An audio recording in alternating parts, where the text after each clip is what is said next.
Yo, what's good, John? Today's video, an updated video. I got the checkpoints. I remade the checkpoints, right? So let me just go ahead and give context as to why I already have it all pre-made. I honestly prefer going through it, like typing it, like what you guys.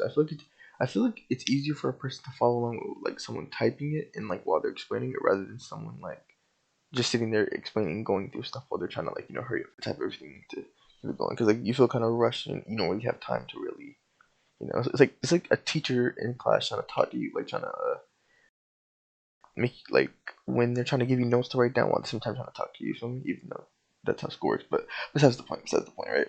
So I did already record a video. It had got to like I think it's like 17 minutes long and stuff. It took like 12 minutes just to type the script, and then I ran into an issue.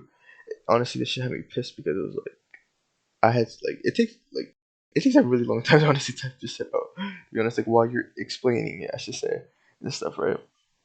So yeah, I was like, I'm not retyping this. So I was like, I'm gonna just do my whole, explain and stuff. But yes, so okay, so for checkpoints, right? This is like I said, it's updated, more efficient.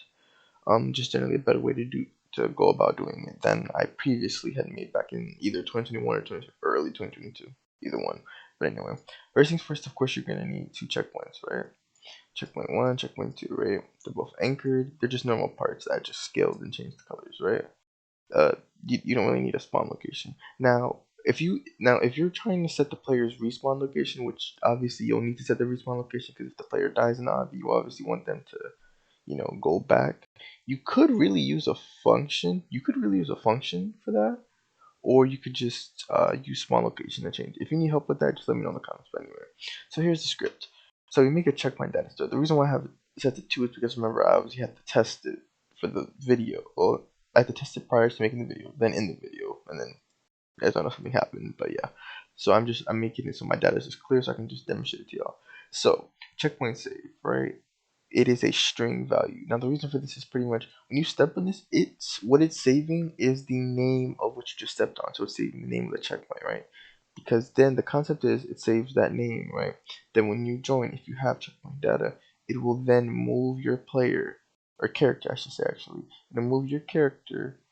It'll search the workspace for whatever the values of the checkpoint save. In other words, the name of the checkpoint that you last stepped on. Then it'll then teleport you to said position, right? That's how that works. And then we're using game.Workspace to WaitForChild.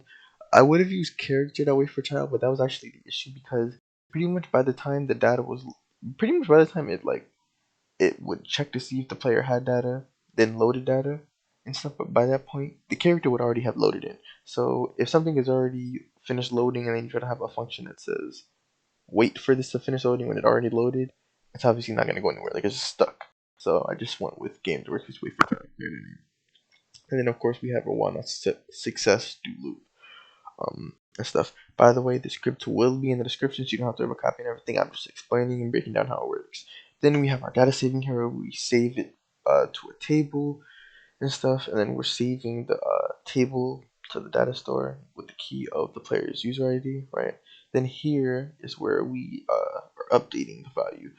So pretty much when the server is created, it'll get all the names, like pretty much all the checkpoints, right? Then for places from checkpoint 1, it will change.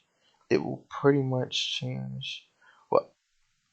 Well, actually, no, I thought about something. Actually, we really could just have some ors since like it's really doing the exact same thing because it's just changing to the name. But besides the point, right? So, right, if it's on checkpoint 1, it'll change the value to the checkpoint's name, right? Then, like I said, when you join, it'll then search the workspace for whatever that name is, right? See, that's pretty much the whole script debunked. I will go ahead and demonstrate it for you guys real quick, and then yeah, that's really the end of the video. Okay, so as you can see, we have no data, hence why we just spawned pretty much out of nowhere. As you can see, there's nothing there. Then if I step on checkpoint 1, as you can see, change checkpoint 1 or checkpoint 2, but back to checkpoint 1, right? Now, if I go ahead and leave the game, wait for that to finish, and okay, let's go ahead and click play and hope to God it's saved. And let's see, it's saved. There we go. Right.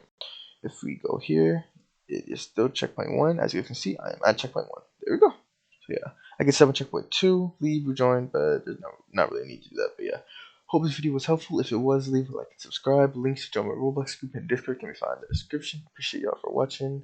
Leave a like if the video was helpful. If you need help, join the Discord down below and ping me or DM me for help and stuff. And yeah, appreciate y'all for watching. And yeah, I'll see you guys.